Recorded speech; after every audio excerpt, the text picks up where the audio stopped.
Good morning. तो आज हम कंटिन्यूटी स्टार्ट करने जा रहे हैं, ठीक है। तो कंटिन्यूटी का फर्स्ट लेक्चर है, तो बात करते हैं कंटिन्यूटी होता क्या है, ठीक है। देखो, अगर आप बिना पेन उठाए कोई ग्राफ बना रहे हो, सही है। एक तो ये ग्राफ हो गया अपना, एक ग्राफ ये हो गया। देखो अभी मैंने पेन लिफ्ट कर दिया, उसके बाद मूव कर रहा हूं, फिर लिफ्ट कर दिया, फिर मूव कर रहा हूं, ठीक है। तो इन दोनों ग्राफ में आप क्या कहोगे कि फर्स्ट वाला जो ग्राफ है वो कंटिन्यूअस है, ठीक है। ये अपना ग्राफ कंटिन्यूअस है। सेकेंड वाले ग्राफ की अगर हम बात करते हैं तो इसको हम क्या बोलेंगे, ये डिसकंटिन्यूअस है, ठीक है। ये डिसकंटिन्यूअस क्यों होगा, ठीक, क्योंकि इस वाले पॉइंट पे और यहाँ पे आपका कुछ भी नहीं है कि नहीं। तो इसी चीज को हमने क्या बोला, जब भी आपका कोई एक पैटर्न के बीच में गैप होता है तो उसको हम क्या बोलेंगे कि वो डिसकंटिन्यूअस हो जाएगा, सही है ना। और जो ग्राफ के बीच में कहीं पे भी गैप नहीं है, या हम कैसे बोलते हैं, we can draw a line या curve without lifting a pen, ठीक है। तो हम क्या, कोई भी ऐसा ग्राफ जो फॉर्म कर रहे हैं विदाउट लिफ्टिंग ए पेन, तो उसको हम क्या बोलेंगे कि वो कंटिन्यूअस ग्राफ होगा। और दूसरा जो अपना ग्राफ है जहां पे हमें पेन लिफ्ट करना पड़ रहा है, ऐसे ग्राफ्स को हम क्या बोलते हैं कि वो डिसकंटिन्यूअस ग्राफ होगा। तो ये तो हो गई आपकी ग्रामेटिकली डेफिनेशन, डिसकंटिन्यूअस क्या होगा और कंटिन्यूअस क्या होगा, ठीक है। तो अब हम बात करने जा रहे हैं कि भाई आपका मैथमेटिकल डेफिनेशन क्या होगा कंटिन्यूअस फंक्शन के बारे में और डिसकंटिन्यूअस फंक्शन के बारे में। उससे पहले हम बात करें कि हमें यहाँ पे 6 टाइप के ग्राफ मिलने वाले हैं। वो 6 टाइप के जो ग्राफ होंगे, देखो आपका ग्राफ कैसे हो सकता है।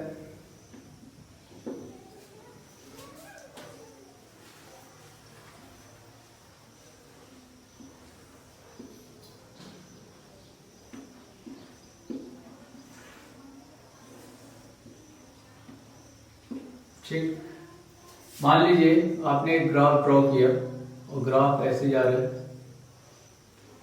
ठीक, उसके बाद ऐसे चलेगा, तो ये तो कंटिन्यूअस ग्राफ हो गया, सही। मान लीजिए आपका ग्राफ ऐसे गया और इस पॉइंट पे ये डिफाइन नहीं है और यहाँ पे ऐसे चलेगा, तो ये क्या हो गया, डिसकंटिन्यूअस हो गया। अब ये जो डिसकंटिन्यूअस हो रहा है, ये डिसकंटिन्यूअस एट ए पॉइंट, एक पर्टिकुलर पॉइंट पे डिसकंटिन्यूअस हो रहा है, ठीक है। इसे at x equal to A कह देते हैं, ये तो discontinuous at x equal to A, सही। फिर आपका किस तरह से पॉसिबिलिटी हो सकता है डिसकंटिन्यूअस का, ठीक है। तो मान लीजिए अगर कोई ग्राफ ऐसे करके गया है और इस पॉइंट पे डिफाइन नहीं है और जंप करके ऊपर से स्टार्ट हो रहा है, सही, तो इस तरह से आपका डिसकंटिन्यूअस हो सकता है, ठीक।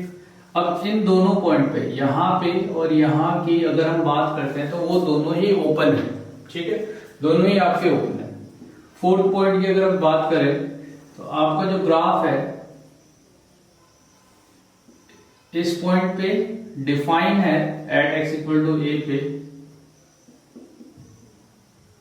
जब आप लेफ्ट हैंड साइड से आओगे और राइट हैंड साइड से आओगे तो ये इस वाले पॉइंट पे डिफाइन नहीं, ठीक। नेक्स्ट,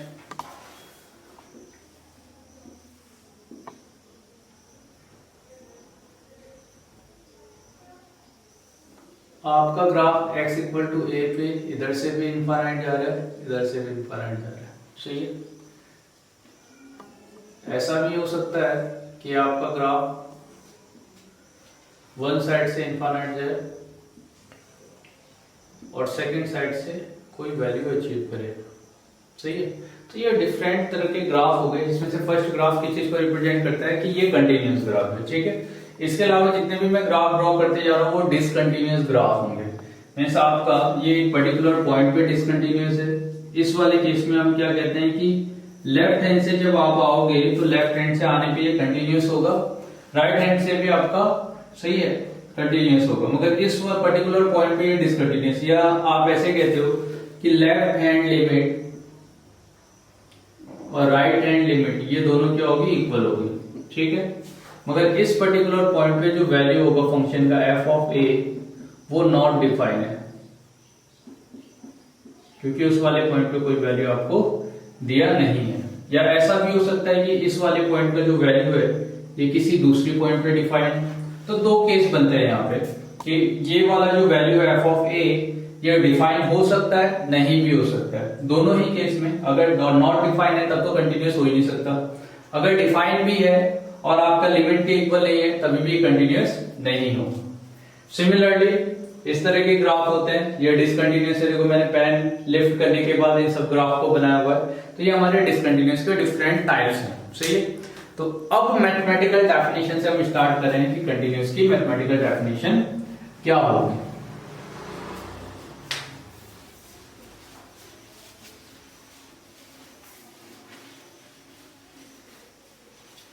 ठीक, तो कोई भी फंक्शन कंटिन्यूअस कब बोला जाता है? Function is said to be continuous when limit, ठीक है, तो कोई भी फंक्शन कब कंटिन्यूअस बोला जाएगा? A function is said to be continuous at point x equal to a, किसी x equal to a point पे कोई फंक्शन कंटिन्यूअस होगा when limit x tend to a of fx equal to क्या होना चाहिए? f of a। क्या बोला? A function is said to be continuous, a function is said to be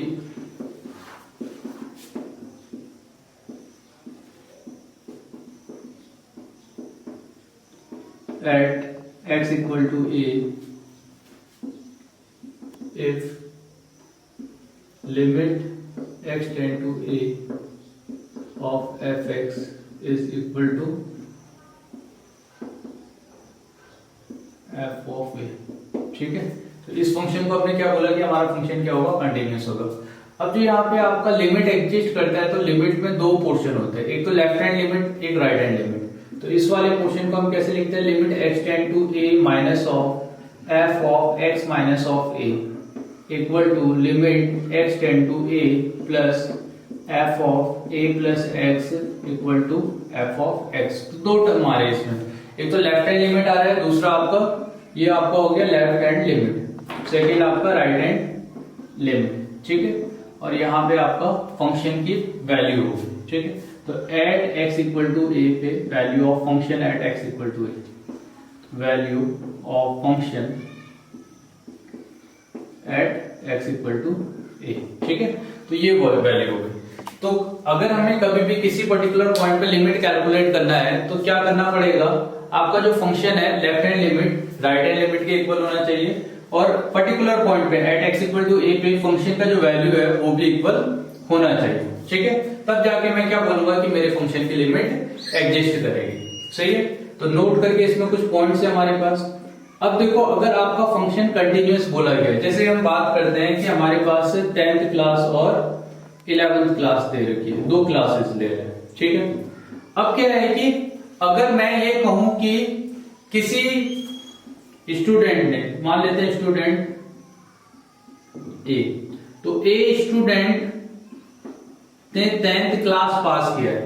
क्या पास किया? आपका 10th क्लास।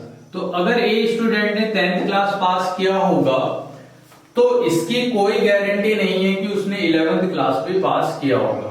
ठीक है, अगर स्टूडेंट ने 11th क्लास पास किया हुआ है या वो 11th क्लास में है तो इसकी गारंटी है कि उसने 10th क्लास भी ऑलरेडी पास किया होगा। ठीक है, तो उसने 10th क्लास ऑलरेडी पास किया होगा अगर 11th क्लास में। सिमिलरली इसी तरह से 10th क्लास हमारा लिमिट होता है और 11th क्लास हमारे किसकी तरह है? कंटिन्यूटी की तरह। ठीक है, ये हमारे कंटिन्यूटी की तरह है।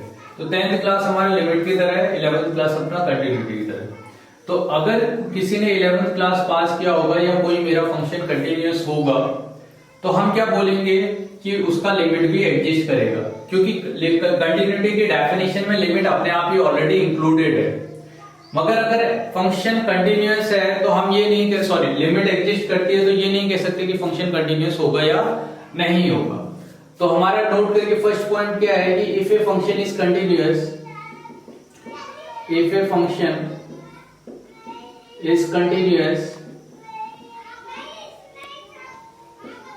at x equal to a, then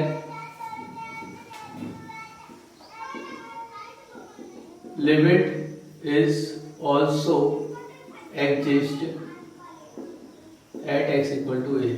तो a इक्वल पे लिमिट भी एग्जिस्ट करेगी, मगर इसका रिवर्स क्या नहीं है? ट्रू नहीं है। But reverse is not true, ठीक है। सेकेंड, आपके जितने भी रेशनल फंक्शन होते हैं या जितने भी लिमिट्स होते हैं, जो लिमिट हम कैलकुलेट कर रहे हैं, वो लिमिट हमेशा हम कंटिन्यूटी जो हम कैलकुलेट करेंगे वो हम फंक्शन के डोमेन में कैलकुलेट करेंगे, ठीक है। तो continuity of A function is always calculated in its domain, ठीक है। तो हमेशा फंक्शन के डोमेन में कंटिन्यूटी कैलकुलेट की जाएगी। जैसे आप देखो 1/x-1 वाला जो फंक्शन है, ये x इक्वल टू 1 पे x इक्वल टू 1 अगर आप पुट करते हो तो x इक्वल टू 1 पे क्या होगा, ये फंक्शन आपका नॉट डिफाइंड होगा। तो x इक्वल टू 1 पे अगर फंक्शन आपका नॉट डिफाइंड है, ठीक है, इज नॉट डिफाइंड, तो इस वाले पॉइंट पे अगर मैं कंटिन्यूटी कैलकुलेट करता हूं तो वो डिसकंटिन्यूअस हो जाएगा। मगर क्या है कि जब आप इस फंक्शन का डोमेन लिखोगे तो इस फंक्शन के डोमेन में x इक्वल टू 1 आएगा ही नहीं, तो ये रियल नंबर माइनस ऑफ क्या हो जाएगा, 1 हो जाएगा। सिमिलरली अगर मैं फंक्शन की बात करता हूं कि fx इक्वल टू 1/x है, तो x का जो डोमेन होता है ना, रेसिप्रोकल फंक्शन का, वो भी क्या होगा, x बिलोंग टू r-0। तो ऐसे जो फंक्शन होंगे तो ये फंक्शन भी क्या आपका, ठीक है। अब जिस पॉइंट पे अनडिफाइंड हो रहा है वही वाला वैल्यू हमने इससे हटा दिया। अगर इससे वैल्यू हटा देंगे तो अब मैं क्या बोलूंगा कि एक्सेप्ट दिस वैल्यू, मेरा जो फंक्शन होगा वो हमेशा कंटिन्यूअस होगा। तो रैशनल फंक्शंस जितने भी होते हैं, तो रैशनल फंक्शंस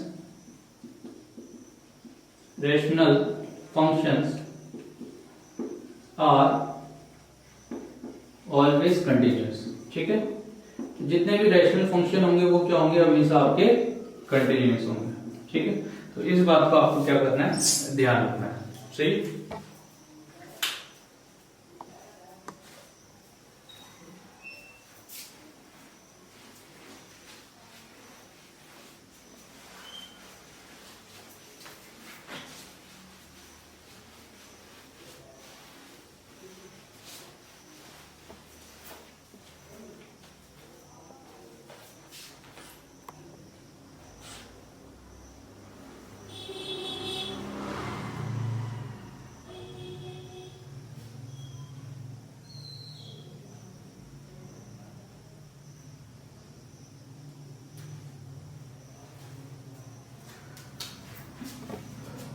नेक्स्ट है, बात कर रहे हैं पॉइंट फंक्शन के बारे में, ठीक। अब कुछ फंक्शन ऐसे होते हैं जो एक पर्टिकुलर पॉइंट पे ही डिफाइन होते हैं। जैसे अगर मैं x ले लूं plus root over minus of x ले लूं, तो हम क्या जानते हैं, रूट जो है, रूट हमेशा क्या कहता है कि x is greater than equal to 0, ठीक है। आप x-1 पे ले लीजिए, और यहाँ पे क्या होगा, minus of x must be greater than equal to 0, ठीक है। तो यहाँ से आप देखो कि यहाँ से आपको क्या मिला कि x is less than equal to 0, x is greater than equal to 0, दोनों में एक ही पॉइंट कॉमन है, क्या है वो, x इक्वल टू 0। तो fx इक्वल टू एक ही वैल्यू आ रहा है आपका x इक्वल टू 0 पे मेरा फंक्शन डिफाइन है, ठीक है। क्यों, क्योंकि यहाँ पे डोमेन क्या कह रहा है कि आपका x का value greater than equal to 0 होना चाहिए, यहाँ पे x का value less than equal to 0 होना चाहिए। तो एक ही पॉइंट दोनों में कॉमन है, वो है 0, जहां पे दोनों सेटिस्फाई करेंगे। तो उस पॉइंट 0 जब मैं इसमें पुट करूंगा तो मुझे fx इक्वल टू क्या मिल जाएगा, 0। तो मुझे एक पॉइंट फंक्शन मिला, क्या मिला, fx equal to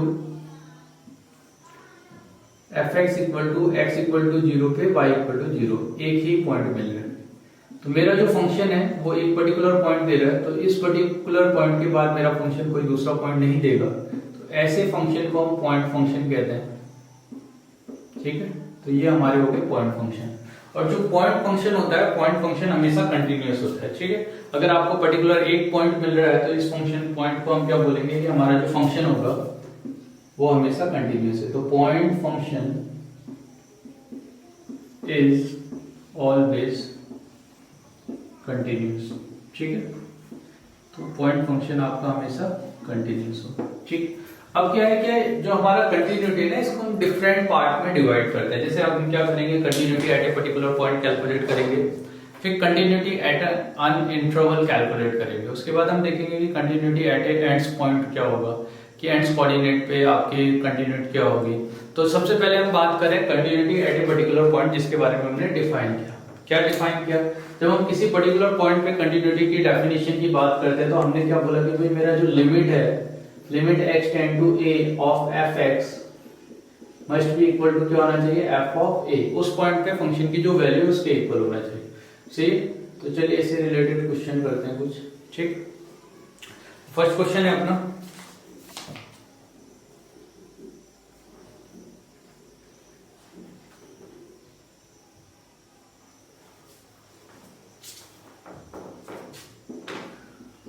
y equal to X square plus 2x plus 3 और 2x प्लस 2। ठीक है, तो x is less than 0, x is greater than equal to 0। जैसे ये क्वेश्चन हमने कंसीडर कर लिया। अब हमें क्या करना है, इसकी कंटिन्यूटी चेक करनी है कि भाई ये कंटिन्यूस है या नहीं है। तो आप देखो एक्चुअली होता क्या है कि आपके जितने भी फंक्शंस हैं, मतलब जो पॉलिनोमियल फंक्शन है, सही, सबका ग्राफ तो हम फंक्शन में ऑलरेडी देख चुके हैं। तो हमारे पास जितने भी ग्राफ हैं फंक्शन से रिलेटेड है ना, सही, मैक्सिमम ग्राफ जो होता है, जैसे अगर मैं बात करूं पॉलिनोमियल फंक्शन का, तो पॉलिनोमियल जो फंक्शन है वो हर एक पॉइंट पे क्या होता है, ये ऑलवेज डिफाइंड होता है। या इसका डोमेन कहोगे तो रियल नंबर होगा। तो अगर इसका डोमेन रियल नंबर है तो हम क्या बोलते हैं कि polynomial function is always continuous. ठीक है, सेकेंड जो फंक्शन है, आप क्या लॉगरिथमिक फंक्शन ले लो, सही, लॉगरिथमिक फंक्शन, एक्सपोनेंशियल फंक्शन,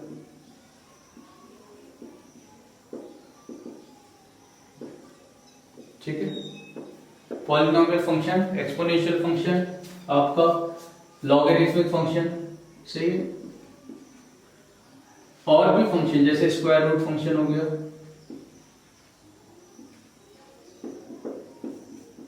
सही।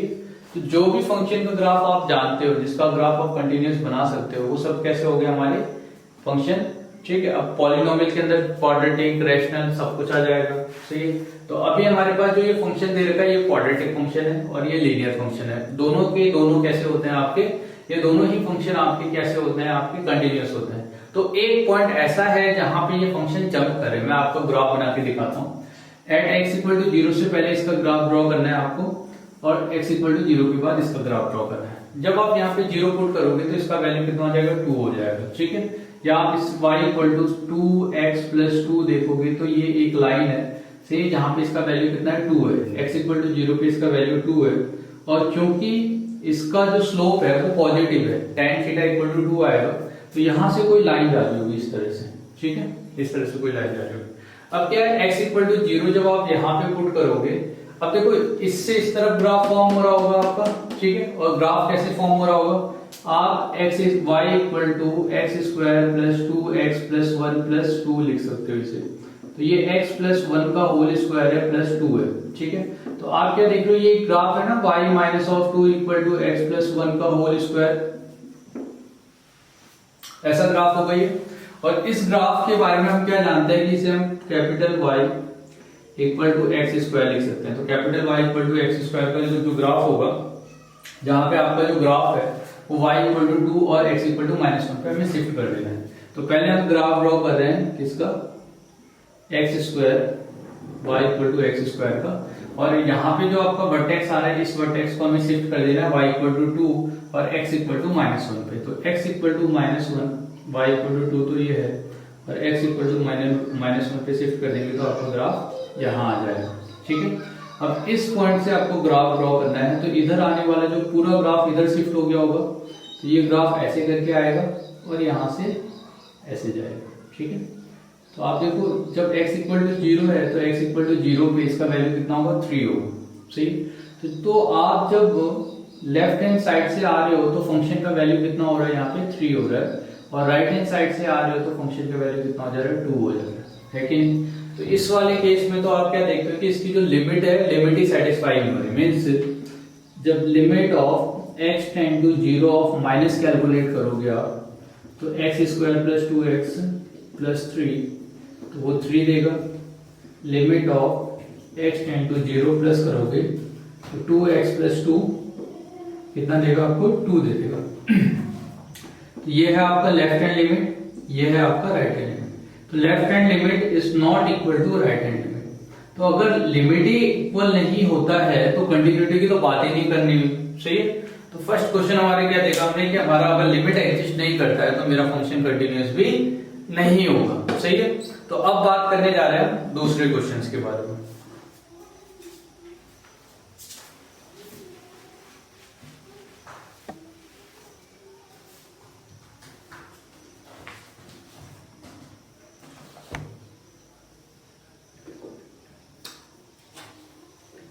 ठीक है,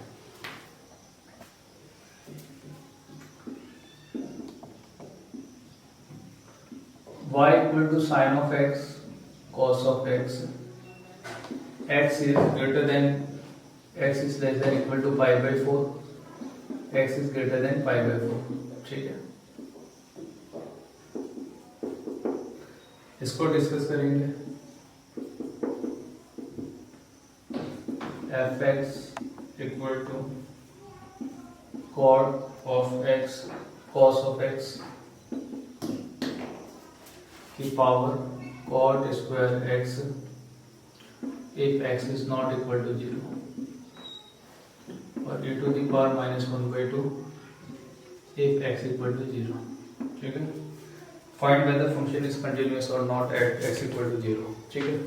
तो इन दोनों क्वेश्चन को अपने को डिस्कस करना है। तो जब हम फर्स्ट वाले फंक्शन की बात करते हैं, सही, जो क्वेश्चन 2 है, क्वेश्चन 2 में आपको साइन का और कॉस का ग्राफ आना चाहिए। तो साइन और कॉस का ग्राफ ड्रॉ करके हम देख सकते हैं कि मेरा फंक्शन कंटिन्यूअस होगा कि नहीं। देखो साइन वाला फंक्शन हर एक पॉइंट पे कंटिन्यूअस होता है। जब हम साइन की बात करते हैं तो साइन का जो फंक्शन है वो क्या है, हर एक पॉइंट पे कंटिन्यूअस है, ठीक है। तो हम दोनों का ग्राफ बना लेते हैं। दोनों का अगर मैं ग्राफ ड्रॉ करता हूं तो आप देखो क्या करना है, मुझे पाई बाय 4 पे चेक करना है। तो 0 से पाई तक का मैंने ग्राफ ड्रॉ कर लिया और यहाँ पे 0 से पाई बाय 2 तक का कॉस का ग्राफ ड्रॉ कर लिया। तो कॉस ऑफ एक्स और साइन ऑफ एक्स दोनों का ग्राफ ड्रॉ किया और मैं पर्टिकुलर पॉइंट पे पाई बाय 4 पे चले जाता हूं, सही है। तो पाई बाय 4 पे आपको क्या चेक करना है कि भाई लेफ्ट हैंड साइड से अगर आप जाओगे तो लेफ्ट हैंड साइड से फंक्शन कौन सा आएगा, लेफ्ट हैंड साइड से आपका फंक्शन आ रहा है साइन, तो कॉस वाला फंक्शन यहां से रब कर देना, ठीक है। और जब आप राइट हैंड साइड से जाओगे तो यहां से आपको फंक्शन मिल रहा है कॉस, तो इस वाले पोजीशन से साइन का ग्राफ रब कर देना। तो अब आपको ग्राफ क्या दिख रहा है, जो आपके पास ग्राफ है, क्या इस ग्राफ को ड्रॉ करने के लिए आपको पेन लिफ्ट करने की जरूरत है क्या? ये तो डायरेक्टली ग्राफ बना सकते हो आप। तो इस ग्राफ को हम क्या बोलेंगे कि फंक्शन इज कंटिन्यूअस, या आप क्या देखो कि लेफ्ट हैंड लिमिट कैलकुलेट करो। तो जब मैं लेफ्ट हैंड लिमिट कैलकुलेट कर रहा हूँ, limit of x tend to pi by 4, सही है, माइनस तो साइन ऑफ x, तो ये डायरेक्टली क्या दे देगा आपको 1/√2 दे देगा, सही। राइट हैंड साइड से अगर आप लिमिट कैलकुलेट करोगे तो limit of x tend to pi by 4 plus cos of x, सही, तो ये क्या दे देगा 1/√2।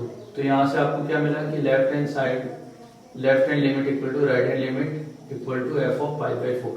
तो पाई बाय 4 पे भी इसका वैल्यू कितना है 1/√2, ठीक है। तो ये फंक्शन क्या हो गया अपना, कंटिन्यूअस हो गया। नेक्स्ट जो हमारे पास क्वेश्चन है, fx equal to cos of x की पावर क्या है, cot स्क्वायर x। अगर आपने x इक्वल टू 0 पुट किया तो ये क्या बन जाएगा 1 टू द पावर इंफिनिटी। तो 1 टू द पावर इंफिनिटी के फॉर्म में ये, सही। तो इसको हमें सॉल्व करना है। तो अब देखो यहाँ पे जो टर्म है आपका x is not equal to 0, तो x is not equal to 0 वाले केस में यहाँ पे दो चीजें आएंगी, ठीक है, सही है। एक तो क्या होगा लेस देन 0 और ग्रेटर देन 0, दोनों के लिए सेम यही है। तो हम क्या करते हैं, अगर मैं लिमिट सॉल्व करूं लिमिट x टेंड टू 0 के लिए, क्योंकि दोनों के लिए लेस देन के लिए भी यही वैल्यू है और ग्रेटर देन के लिए भी यही वैल्यू है। तो limit x tend to 0 cos of x की पावर cot स्क्वायर x। तो इस लिमिट को मैं L कंसीडर कर ले रहा हूं, ठीक है। तो आप जब, क्योंकि ये 1 टू द पावर इंफिनिटी है और 1 to the power infinity limit को सॉल्व करना है हमें, तो हमारा जो लिमिट है वो किसके इक्वल होता है, e to the power limit of x tend to 0 cos of x minus of 1 into cot square x। ठीक है, अब आपको वैल्यू पुट करना है। तो आप देखो यहाँ पे इस वाले टर्म को मैं एक्स स्क्वायर से अगर डिवाइड कर दूं तो एक्स स्क्वायर से मल्टीप्लाई भी करना पड़ेगा। तो मुझे यहाँ से क्या मिला, लिमिट एक्स टेंड टू 0। अब ये जो है 1 माइनस कॉस ऑफ एक्स, हम क्या जानते हैं कि limit X tend to 0 1 minus cos of X divided by X square equal to कितना होगा, वो 1/2 हो जाता है। कितना होता है अपना, 1/2 हो जाता है। ठीक है, तो यहाँ पे जो cos x माइनस 1/x² वाला टर्म है, इस टर्म का वैल्यू कितना हो गया, ये तो 1/2 हो गया, माइनस इसलिए क्योंकि ये क्या होता है 1 माइनस cos x/x² का वैल्यू 1/2 होता है। और यहाँ पे आपका जो कॉट वाला टर्म है, इसको मैं क्या लिख सकता हूँ, cos square x divided by sine square of x into x²। अब साइन स्क्वायर x² बाई ये वाला टर्म, ये तो 1 हो जाएगा, यहाँ पे तो इसका वैल्यू -1/2 आ गया। और दूसरी बात cos में जब x टेंड टू 0 आप पुट करोगे तो ये क्या देगा, 1 देगा। फाइनली यहां से मिलने वाला आपका जो वैल्यू हो जाएगा वो क्या होगा, -1/2। तो जो लिमिट आ रही है आपकी लेफ्ट हैंड लिमिट और राइट हैंड लिमिट, क्योंकि दोनों ही एक ही डेफिनेशन है तो left hand limit right hand limit दोनों इक्वल होगा। ठीक है, और ये किसके इक्वल हुआ आपका, f(0) पे इसका वैल्यू क्या है, -1/2। तो ये फंक्शन भी कैसा हो गया आपका, कंटिन्यूअस। तो continuous at x equal to 0। ठीक है, तो इस तरह से आप क्या करते हो, किसी पर्टिकुलर पॉइंट पे कैलकुलेट करोगे कि हमारा जो फंक्शन है वो कंटिन्यूअस है या नहीं है। ठीक है,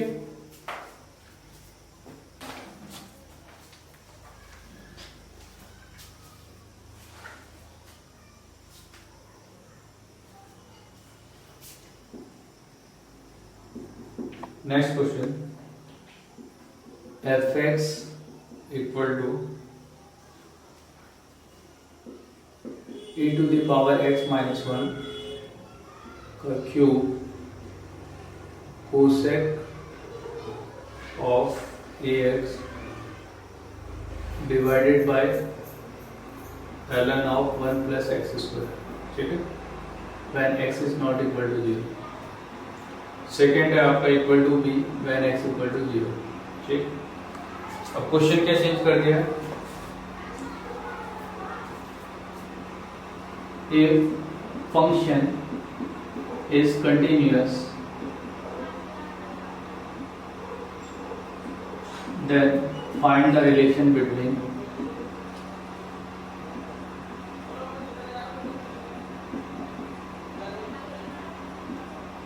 a and b। ठीक है, तो a और b के बीच में आपको रिलेशन कैलकुलेट करना है। तो आप ये देखो क्या करना है आपको, अगर मेरा फंक्शन ऑलरेडी कंटिन्यूअस है तो लिमिट भी एग्जिस्ट करेगी। तो left hand limit right hand limit में सब क्या करेंगे, limit at x equal to 0 of f(x) is equal to f of a। ठीक है, तो लिमिट एग्जिस्ट करना चाहिए। तो मैं क्या कर रहा हूँ, इसका लिमिट कैलकुलेट कर रहा हूँ। तो मैं क्या जानता हूँ कि e to the power limit of e to the power x minus 1/x x tend to 0, ये कितना होगा आपका, 1 हो जाएगा। ठीक, तो यहाँ पे आपके पास जो लिमिट दे रखी है, कितना दे रखा है, e की पावर x माइनस 1। तो डिवाइडेड में क्योंकि ये क्यूब है तो यहाँ पे भी कितना आना चाहिए आपका, क्यूब आना चाहिए। ठीक है, तो आप सोचो अगर मैं इसका क्यूब कर दूं, क्यूब है तो मैंने क्या किया, x³ कर दिया, तो x³ से मल्टीप्लाई और डिवाइड कर दिया। सही है, तो ये तो 1 बन जाएगा। Second formula ln of 1 plus X divided by X limit of x tend to 0, ये वैल्यू भी कितना होता है अपना, 1 होता है। अगर ये वैल्यू 1 है तो x² वाला टर्म, यहाँ पे देखो x की जगह क्या है, x² आया है, तो अगर x² आया है तो मैं क्या करूं, 1 plus ln of 1 plus x² divided by x² करूं और x² से मल्टीप्लाई करूं। तो यहाँ पे ये वाला जो टर्म है, ये टर्म तो 1 हो जाएगा, ln ऑफ 1/x/x², ये भी टर्म 1 हो जाएगा। अब मेरे पास बचा क्या, देखो x² से ये कैंसिल हुआ तो यहाँ x आ गया और कोसेक ऑफ x बच गया। ये x बाई क्या है, sin x, और x बाई sin x का वैल्यू कितना, 1 होगा। ठीक है, और यहाँ a आ रहा था, है ना, तो बेटे यहाँ पे आपका a आ रहा है तो a ले लेते हैं, तो ax हो जाएगा। तो ये क्या हो जाएगा, a आ रहा है तो आप इसे a से मल्टीप्लाई करो, a से डिवाइड करो, तो यहाँ a आ जाएगा, यहाँ पे ax होगा और a आ जाएगा। ठीक है, तो फाइनली यहां से मुझे क्या मिल रहा है कि ये 1/a होगा, ठीक है। अब क्या है, इस a से मल्टीप्लाई a से डिवाइड करना पड़ेगा, तो फाइनली यहां से आपको 1/a मिलेगा। अब मेरा इस वाले वैल्यू का, ठीक है, इसका पर्टिकुलर वैल्यू दिखा रहा है 1/a, और ये किसके इक्वल होना चाहिए, b के इक्वल होना चाहिए अगर मेरा फंक्शन कंटीन्यूअस है तो a और b के बीच में क्या रिलेशन होगा, product of a b equal to 1 या a and b are reciprocal to each other, ठीक है। तो आज इतना ही करें, नेक्स्ट क्लास में इसके आगे बात करेंगे। Thank you.